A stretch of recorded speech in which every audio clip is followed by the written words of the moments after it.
everyone, and welcome to our tour of Europe. Well, the Texas version. I got to spend a week traveling across the Lone Star State to cities that their European counterparts are a little more well known. Over the next half hour, I'll show you where I went. So let's get started. I took off bright and early from San Angelo. The first stop, Florence, population 1,136. It's a lush, quiet, quaint, go out and say hi to your neighbor type of town.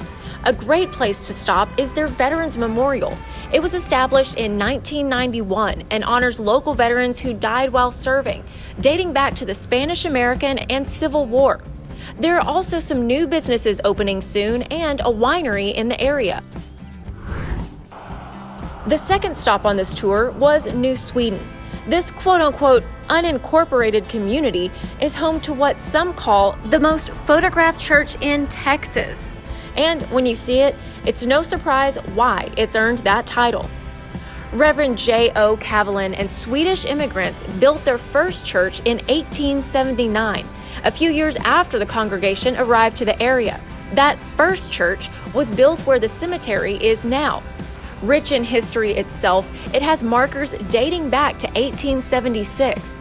The new church building, this church, was constructed in 1922 on land donated by a resident. The church pays homage to its roots in every way. Even the services were held in the Swedish language until 1923.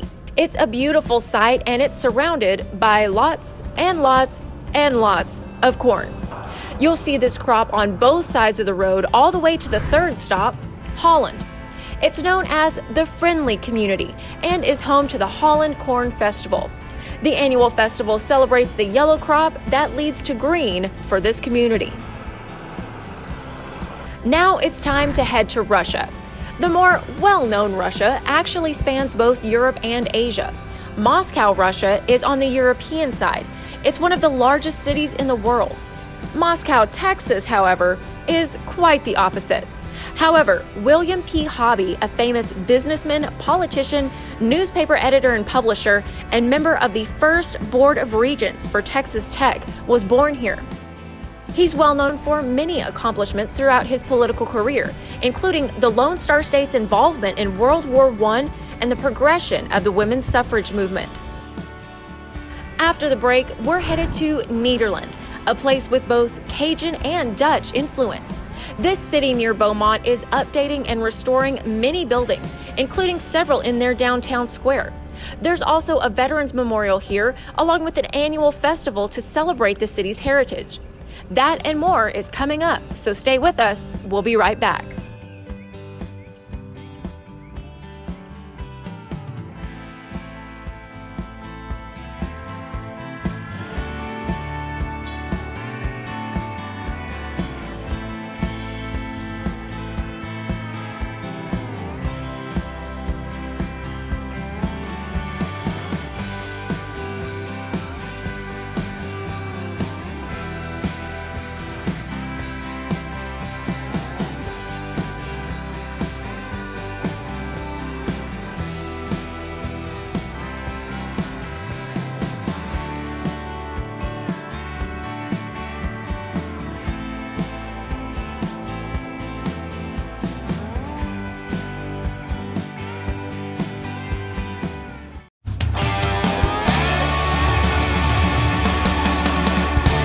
Welcome back. Now we're in Nederland. It became a town on Christmas Eve in 1897, and since then, many settlers have called it home.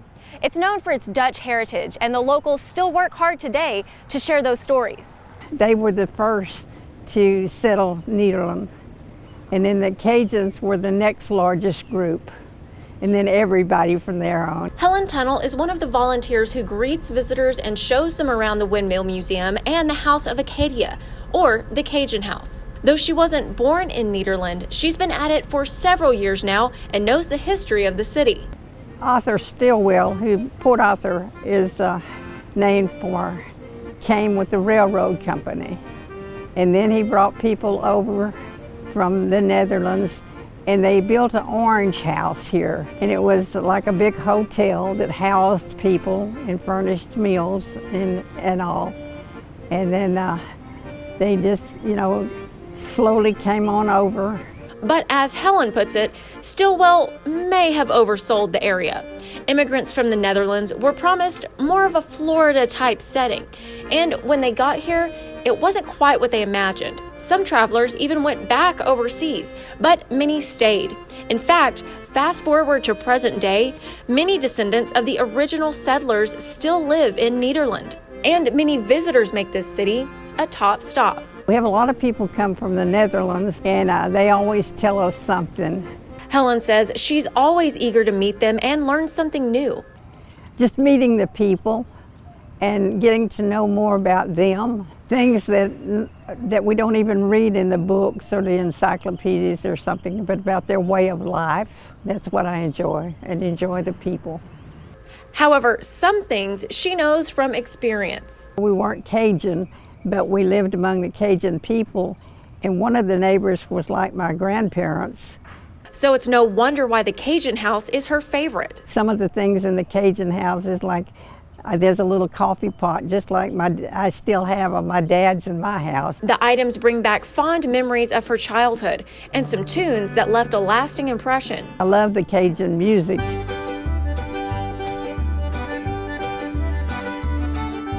Now, Helen says she understands the value of knowing your and your city's history. I think when we're younger, we don't delve that much on history, but as you get older, you do.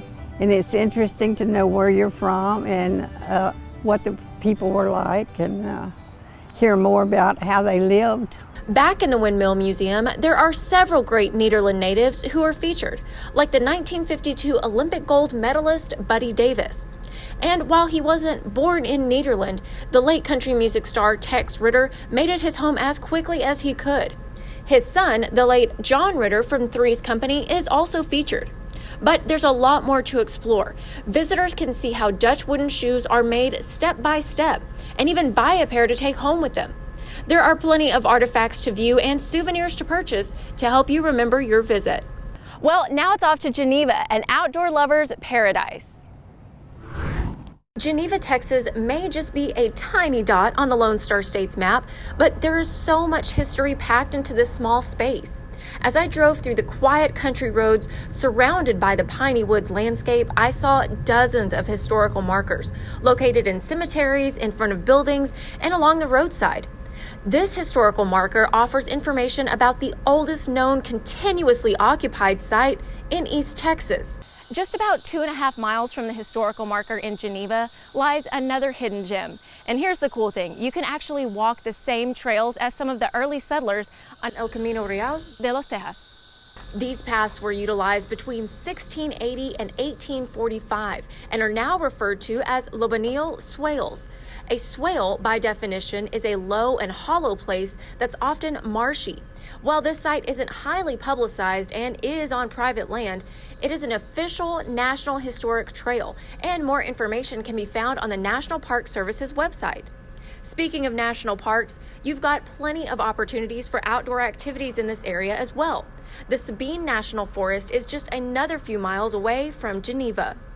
We've still got more adventures up ahead, so stay with us. We'll be right back.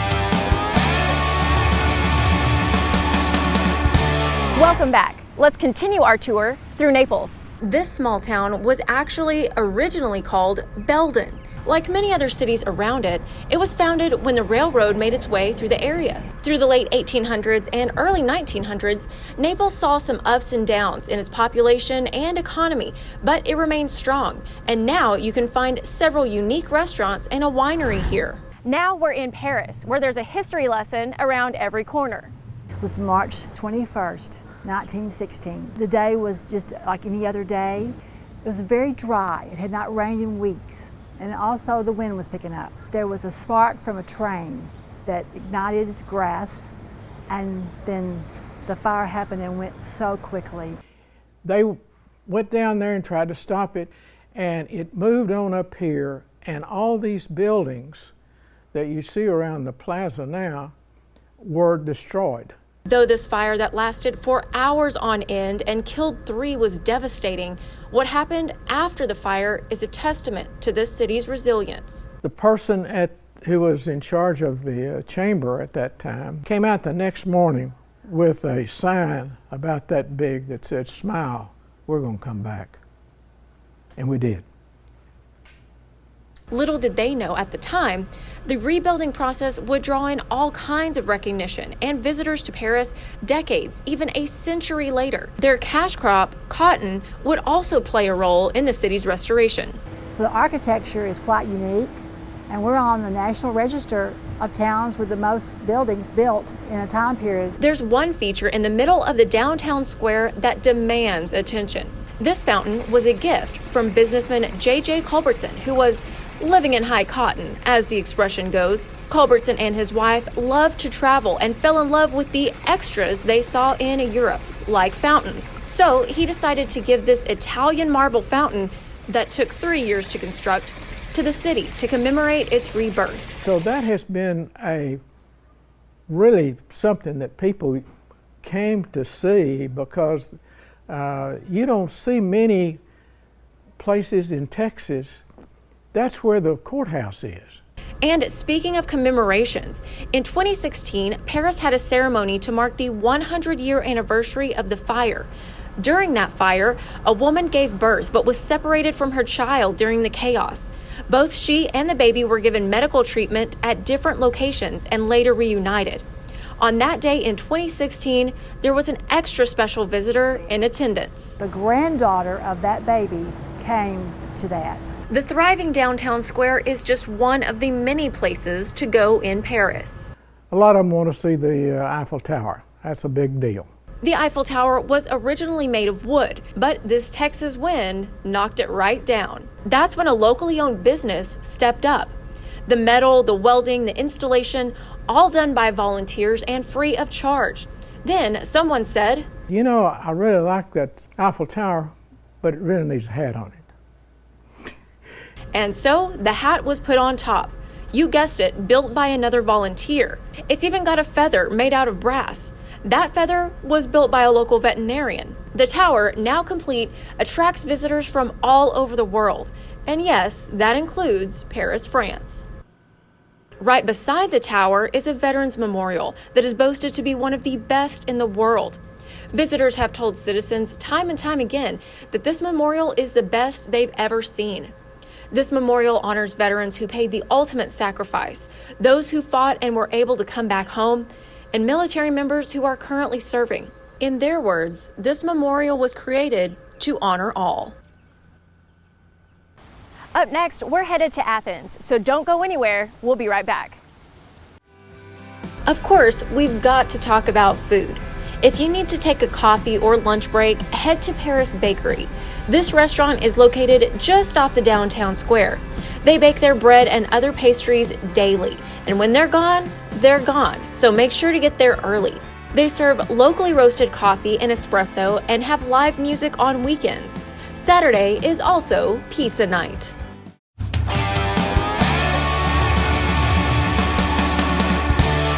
Welcome back. Now we're in Athens, where there's so much to see and just as much to learn. Relaxing, it's fun, it's beautiful. All of those words are used to describe the East Texas Arboretum. This natural space spreads out for miles. It's a great place to bring kids of all ages, and it has a 3/4-mile trail that's wheelchair accessible. There are also other, more wooded trails that visitors can follow. Each one's approximately a mile long. They're joined together by a suspension bridge over our bog area. Now to the teaching tools on the grounds. One of the top attractions is a replica of a one-room schoolhouse, complete with the old-fashioned school bell. This usually leads to one main question from the youngsters. They really went to school like this? Kiddos could learn fun facts about nature, animals, and insects all along the children's pavilion and the kids area, which features interactive displays and fun things to crawl and climb on themselves. For adults, amidst the flowers and fountains is the Wofford House. This 1850s home is set up as a museum with windows you can peek into, getting a glimpse of how people lived in that era.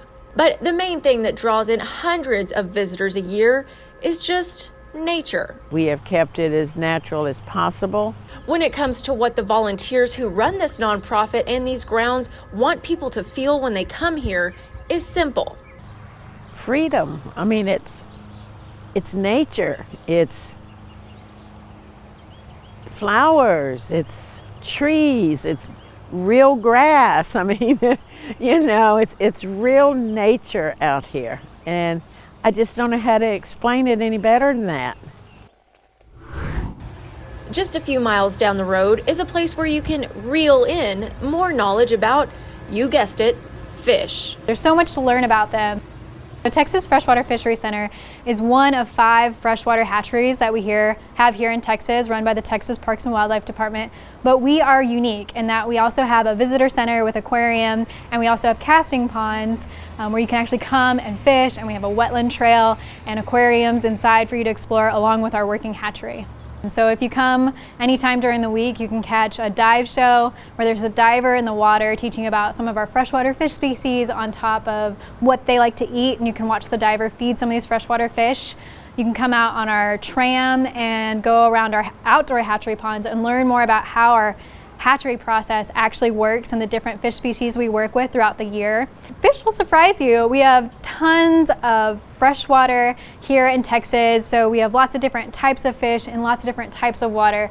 So it's really fun just to explore all this diversity that we have going on in our state. We're pretty lucky to be in such a big state that covers so much area and so many different types of freshwater and fish, and we have lots of experts here that know a lot about these fish species. So some people joke, that we grow fish here. Our hatchery folks joke that they're fish farmers. So we actually specialize in largemouth bass. So from the very beginning stages, we have an adult broodstock that we keep here on site all year round. And then in the springtime, we bring them into our indoor hatchery where they'll actually pair up and spawn. So they produce their eggs, and we take care of those eggs until they hatch, and they're teeny little fish called fry. They're about the size of your pinky fingernail. And from there, we take care of them in our outdoor ponds until they get to be about the size of your finger, and we call them a fingerling. And then from there, we take them all over Texas and stock our Texas public waters.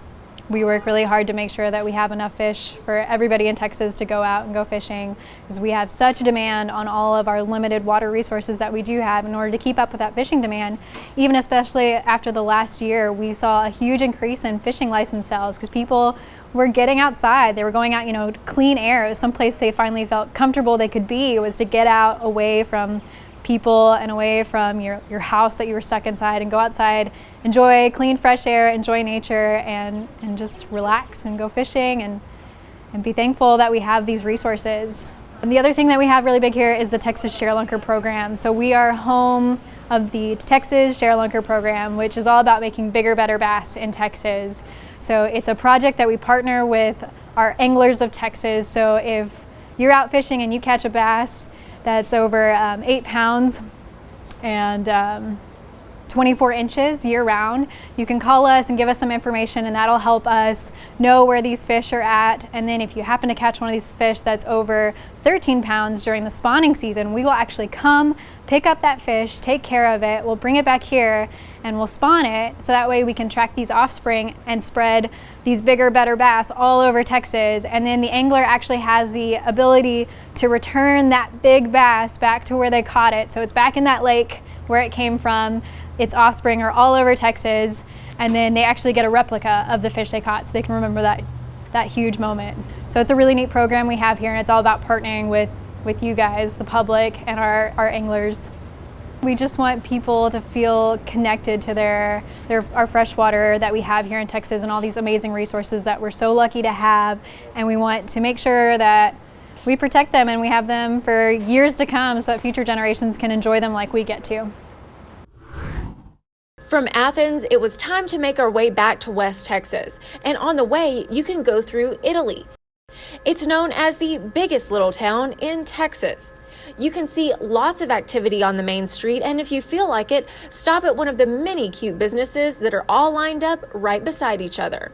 Our final stop is Dublin, known for its sweet drinks, welcoming attitude, and kilts. I've actually had this store for over 20 years. It started in Austin, and we opened the brick and mortar store in 1999. Over the next 20 years, things got a little crazy down in Austin. Just the traffic was a beast. I decided to move to a small town. One day I sat down, Googled small tourist towns in Texas, and Dublin was on the top 20 list. And I thought, Dublin, a Celtic store, this could work. Came up the next week, saw it, found a place, and moved in right away. So we've been in Dublin for 3 years. We're the only store in Texas that specializes in Irish, Scottish, and Welsh products. We do everything from wedding rings to custom-made kilts. I'm actually a Davidson. I'm from a Scottish background, although my family's lived here in Texas for over 100 years. I was married to a dual citizen who was born in Scotland and grew up in Ireland. We were together for over 20 years, and this kind of started as a project. We were doing Celtic festivals and Renaissance fairs, and we were like, why doesn't anybody have an Irish-Scottish import store in Texas? So that kind of took off. Some people come because they know us. They drive from Austin, Dallas, Fort Worth, San Antonio, even as far as Houston, just to come shop here because we are a very exclusive line of products. Other people are just driving through town and they see the big Irish flags and everything and they go, we'll go in and see what they got.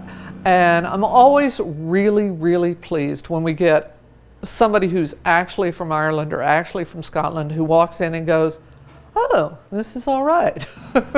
Because this highway runs all the way from Houston up into the Panhandle, just people driving across the state who stop in, and it's a really great reaction, and then it becomes the place they stop every time they're going through this part of Texas. They'll go out of their way to come here. It's so unique and everything. We're very proud of the fact that we are one of 3 finalists in the nation for Best Specialty Store in the United States. I hope you enjoyed this European tour of Texas. If you want to find out more about any of these places, go to our website, ConchoValleyHomepage.com. Until next time, I'm Sonora Scott. Safe travels. European Tour of Texas, sponsored by the Original Henrys.